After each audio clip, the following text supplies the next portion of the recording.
নমস্কাৰ সুপ্ৰভাত জনাইছোঁ সকলোকে। তো আজি বহুত দিনৰ পিছত ফাইনেলি আজি ৰিজাল্টটো দিব। চ' ৰিজাল্টটো কেনেকৈ চেক কৰিব সেইটো বিষয়ত আজিৰ এই ভিডিঅ'টো আৰু কেনেকৈ মাৰ্কশ্বিটটো ডাউনলোড কৰিব।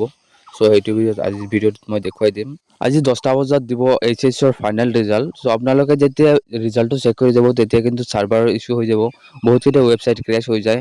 তো মই এনেকুৱা কেইটা ৱেবছাইট দিম আপোনালোকক, এইকেইটা ৱেবছাইটত কিন্তু কোনো ধৰণৰ ক্ৰেছ নাহে। আপোনালোকে ইজিলি আপোনালোকৰ ৰিজাল্টটো চেক কৰিব পাৰিব, লগতে আপোনালোকৰ মাৰ্কশ্বিটটো ডাউনলোড কৰিব পাৰিব। ইয়াৰ প্ৰথম যিটো ৱেবছাইট হৈছে iresult.net, এইটোত মই দেখাই দি আছোঁ। আৰু বাকী কেইটাত কিন্তু সেম থাকিব। এনেকুৱা প্ৰচেছ আপোনালোকে ৰোল নাম্বাৰটো বহোৱাৰ পিছত আপোনালোকে ছাবমিট কৰিব।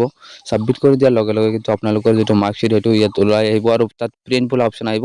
প্ৰিণ্টত ক্লিক কৰিলে কিন্তু আপোনালোকে ডাউনলোড কৰি ল'ব পাৰিব। চ' বাকীকেইটা ৱেবছাইটতো সেম এনেকুৱা আহিব। মই ডাইৰেক্ট ৰিজাল্টৰ লিংক মই ডিছক্ৰিপশ্যনত আপডেট কৰি দি আছোঁ এতিয়াই। ভিডিঅ'টো আপলোড কৰাৰ পিছত আপোনালোকে তাৰ পৰা গৈ আপোনালোকে ডাইৰেক্ট আপোনালোকৰ যিটো ৰিজাল্ট সেইটো চেক কৰিব পাৰিব। আৰু যদি আপোনালোকে ৰিজাল্টটো চেক কৰিব নোৱাৰে, আপোনালোকে যদি বিচাৰে মই আপোনালোকৰ ৰিজাল্টটো চেক কৰি দিওঁ, আপোনালোকে ডিছক্ৰিপশ্যনত ইনষ্টাগ্ৰামৰ লিংক পাই যাব। তাতে ক্লিক কৰি মোক এটা মেছেজ কৰি দিব আৰু আপোনালোকৰ ৰোল কোডটো আৰু ৰোল নাম্বাৰটো মোক সেন্ড কৰিব। মই আপোনালোকৰ ৰিজাল্টটো চেক কৰি মাৰ্কশ্বিটটো ডাউনলোড কৰি আপোনালোকক সেন্ড কৰি দিম।